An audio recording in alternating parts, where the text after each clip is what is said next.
Well, welcome back to the channel then, guys. Overnight at this time at one of the syndicate lakes at work.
Well then guys, like I say, welcome back to the channel. Fairly productive night last night, well, busy night. I had a couple of breams throughout the night which kept me awake, and then just before first light I had a take, and I've landed a lovely little common. So not the biggest fish here in the lake, just around about 18-19 pounds, but a lovely fish anyway. I had to put it in the sling for about an hour or so because the tractor drivers are just cutting all the hedges around the lake, so I had to take cover while they were cutting the rhododendron, just come out of the swim for a little bit. So I'll lift her up for the camera, and then I'm going to get this one back in the lake. The rods are back out, and then I'll run you through the tactics I'm using on my little overnight session. So, cracking looking common. Oh, steady girl.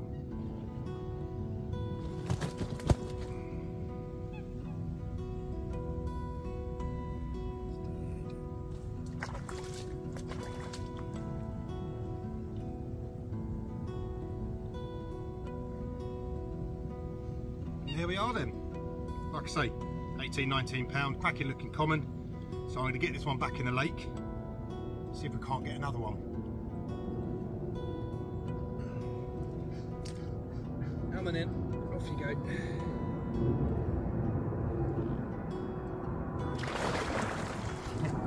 Typical common.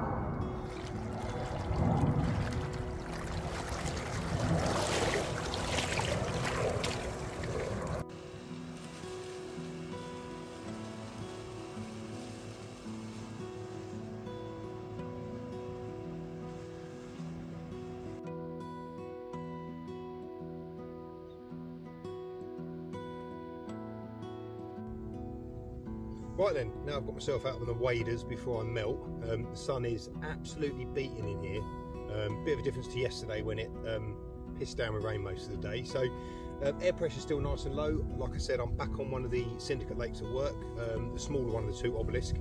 Had a couple of bream overnight, which isn't surprising here. It is full of bream. I know a lot of people call them nuisance fish. They're just another species, whether you want to fish for them or not.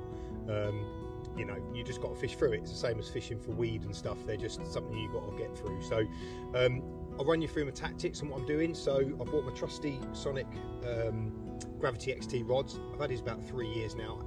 Absolutely love them. They cast to the moon, but they're also, I'm only fishing 13 and a half wraps here, and they cast out lovely, so you haven't got to worry about really sort of compressing the rod. You know, so that's them. They're coupled up with the Tornos 10,000 XD reels, which again I've had for 3 or 4 years now.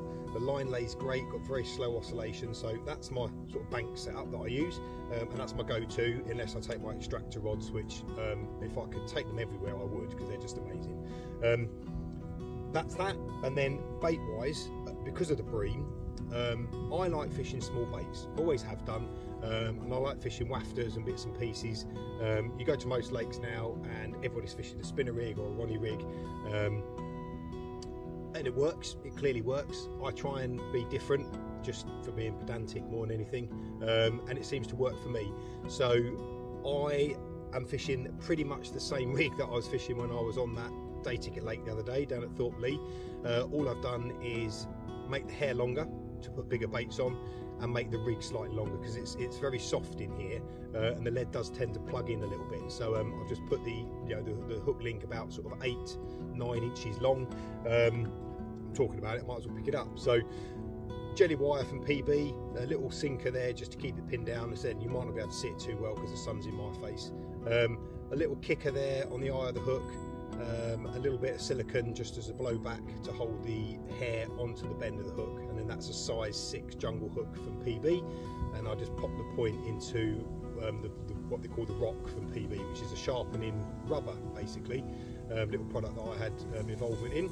And then what I've done is I've got a hardened hook bait barrel from Urban Bait, that's a nutcracker, and then I've topped it off with a little cut down pink pop-up, washed out pink pop-up. I went off with, to start off with, I went 2 out with yellow and 1 out with pink. The 2 on yellow did the bream, the 1 on the pink did the carp, so I've changed everything over to pink, see how we get on. So that's the hook link. Like I say, bait wise, hardened barrel nutcracker. God, I couldn't think what I was going to say then. Hardened barrel nutcracker is my sort of main bait on the hair, and then like I say, just topped off with a cut down washed out pink, with lots and lots of freebie nutcracker 14 millers. I buy 3 or 4 bags at a time. Shelf life, you know, the days where shelf life wasn't as good a quality as freezer are well and truly gone. I sort of put half of a bag in a bucket and I try and use that. You know, I don't want it laying around for too long because it will start to, you know, sort of go hard and lose its sort of, you know, its freshness, as it were. But I like, you know, I'm happy with shelf life, and it's done me really well. So that's the freebies I'm putting out. I'm not putting any pellet, I'm not putting any particle, nothing at all, because like I say, there are lots of bream in here. There's roach, there's rudd, and all I'll end up doing is just getting, you know, absolutely mullered by them. So I will pick up the odd bream. It's just part and parcel of this lake. But by using boilie, I know that I'm targeting the carp more than I am anything else. Is my thinking. You know, so like I say, the nuisance fish, not nuisance fish, the other species will still eat the boilie, but I think it just, especially not putting pellet in, just keeps the bream away a little bit longer. So that's what I'm doing.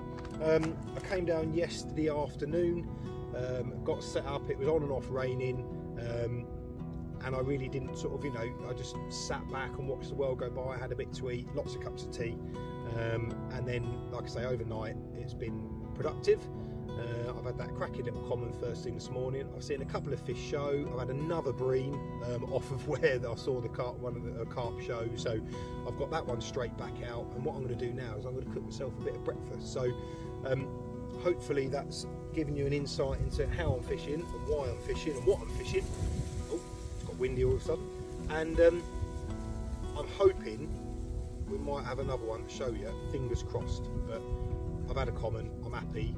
I'm going to sit back and I'm going to watch the sunlight. I'm going to watch the sunny day, watch the world go by, and take it from there. So I'll hopefully speak to you later.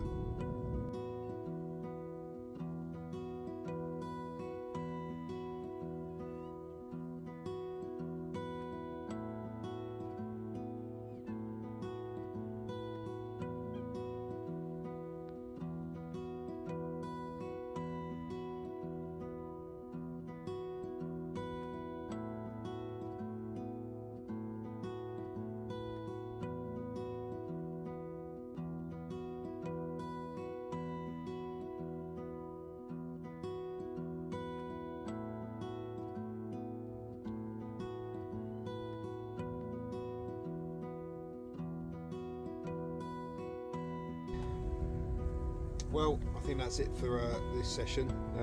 Nothing more's come. I've been sat here watching the world go by, not seeing anything show, and I've got a bit to do at home, so I'm going to finish it up there. I've had that lovely common, which is great. I've struggled a bit on here this year. It was very slow getting going in the spring when I've done really well in previous years. So yes, I'm pleased to have one out on an overnighter, so hopefully I can get back down again soon.